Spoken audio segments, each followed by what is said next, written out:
C'est une fédération dont les adhérents balayent l'ensemble des 4 phases d'élaboration d'un projet, allant de la planification, programmation, en passant par la conception, modélisation, suivi de réalisation, maintenance et exploitation, et puis évaluation et amélioration. Aujourd'hui, nous abordons avec nos 2 partenaires, Lafarge Holcim Maroc et la FNBTP, une thématique très importante et très stratégique d'ailleurs, qui a trait aux matériaux éco-responsables et aux méthodes de mise en œuvre durables. Parce qu'on ne peut pas imaginer des matériaux éco-responsables et qu'on les mette n'importe comment et pas selon des prérogatives durables. Parce que le mot durable, c'est un mot magique. Il faut qu'il accompagne nos actes depuis le début jusqu'à la fin. Comme j'ai dit ce matin, de bout en bout. Et on ne peut pas se permettre d'opérer normalement et de venir à la fin d'appliquer une couche, comme on dit souvent, du greenwashing ou du clay-washing pour dire que c'est des bâtiments en terre cuite, alors que ce n'est pas le cas. Et donc, c'est un travail qui doit se faire dans la trame de base. Et comme c'est un travail qui doit se faire dans la trame de base, et comme il y a beaucoup d'intervenants, donc il y a une nécessité que l'ensemble des intervenants se concertent et qu'il n'y ait pas d'amont ou d'aval, qu'il y ait une information en instantané. Il n'y a pas un intervenant qui est à l'amont de l'autre, ou bien l'autre qui est à l'aval du premier, mais c'est beaucoup plus un schéma d'une plateforme collaborative horizontale où tout le monde reçoit l'information en temps réel.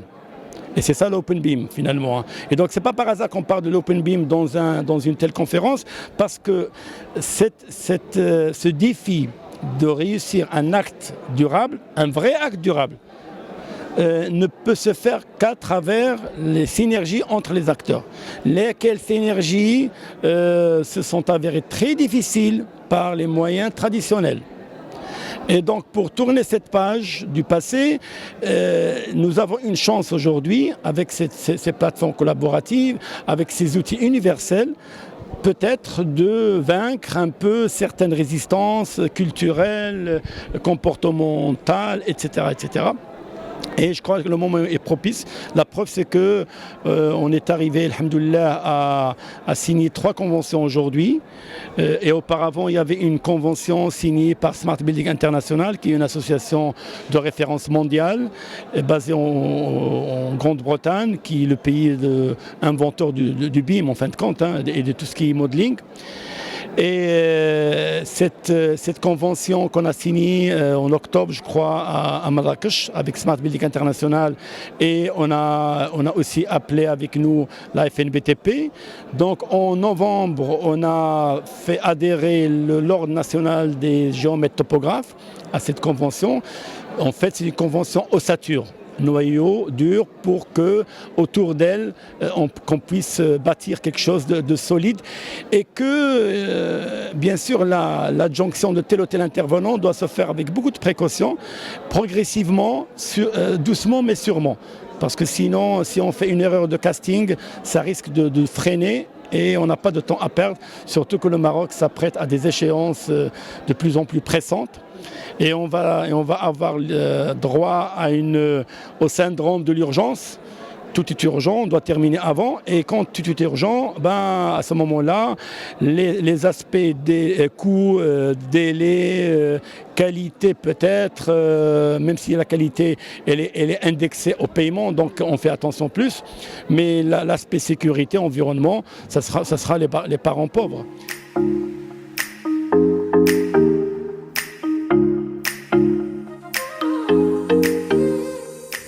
En fait, il y a 2 niveaux à cela. Le premier niveau, il est beaucoup plus terre-à-terre, professionnel.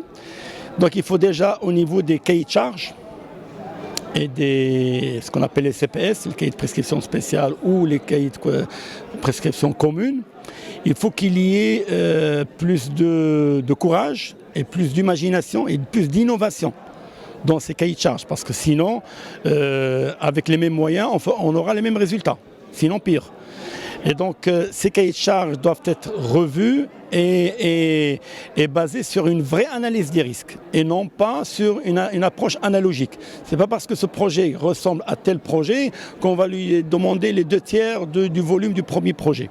Donc c'est une approche analytique qu'on doit avoir. Ça veut dire que chaque cas est un cas d'espèce.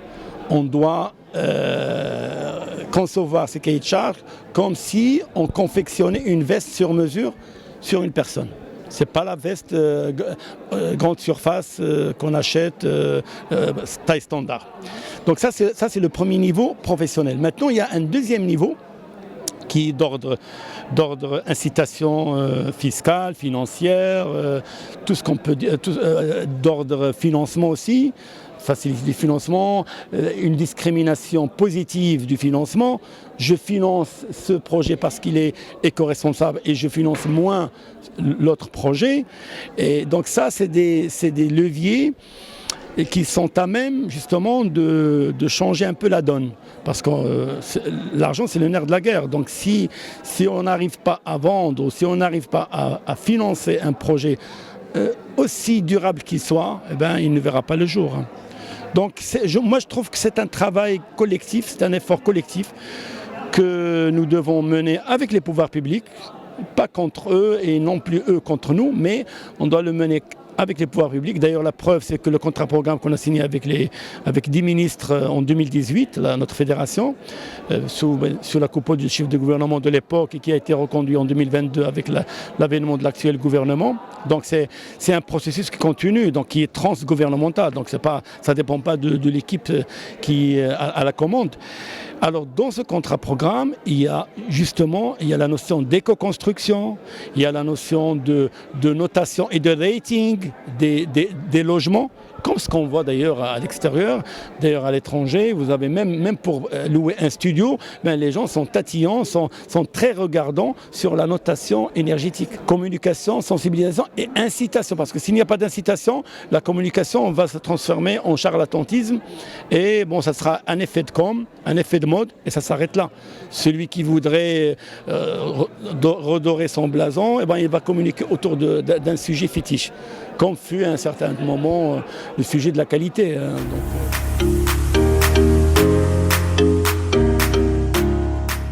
La FMCI, de par la nature de ses prestations, elle est implicitement impliquée dans cette démarche, puisqu'elle est transverse, comme j'ai dit au début, elle est présente dans les 4 phases, et donc tantôt elle est conseillère au maître d'ouvrage, tantôt elle est planificatrice, tantôt elle est programmiste, tantôt elle est conceptrice, etc., tantôt elle est contrôleuse des travaux qui se font sur le projet. Maintenant, c'est bien de côté des ingénieurs, mais ce n'est pas suffisant. Parce qu'un ingénieur, après 3 ans, 4 ans, il doit acquérir ce qu'on appelle un ordre de grandeur, une perception des choses, une perception critique. Parce qu'il est sorti de l'école, il a eu son diplôme, mais après 4 ans, 5 ans, lorsqu'il a commencé à travailler, c'est là où il commence à s'interagir avec le milieu professionnel. Et c'est cette période-là, nous, qu'on a visé et c'est ce qui nous a poussé à créer une académie qui s'appelle IPA, c'est un petit clin d'œil à l'adresse IP, et une académie pour la formation continue. Parce qu'un ingénieur ne peut pas rester ingénieur à vie. Il peut être atteint d'obsolescence.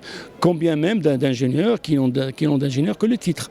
Bon, c'est l'ancienneté, mais parce que 20 ans d'expérience, ça ne veut rien dire. Ça dépend des 20 ans comment vous les avez passés.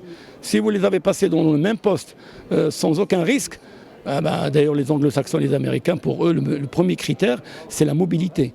Pas la mobilité à la baie, d'une rose à une autre, mais la mobilité 4 ans, 5 ans, et puis après évolutif, et puis parce qu'il y a toujours un challenge.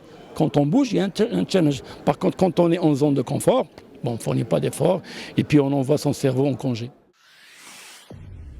Pour suivre toute l'actualité d'EcoActu.ma, inscrivez-vous sur notre chaîne YouTube et rejoignez notre communauté sur Facebook et sur les autres réseaux sociaux.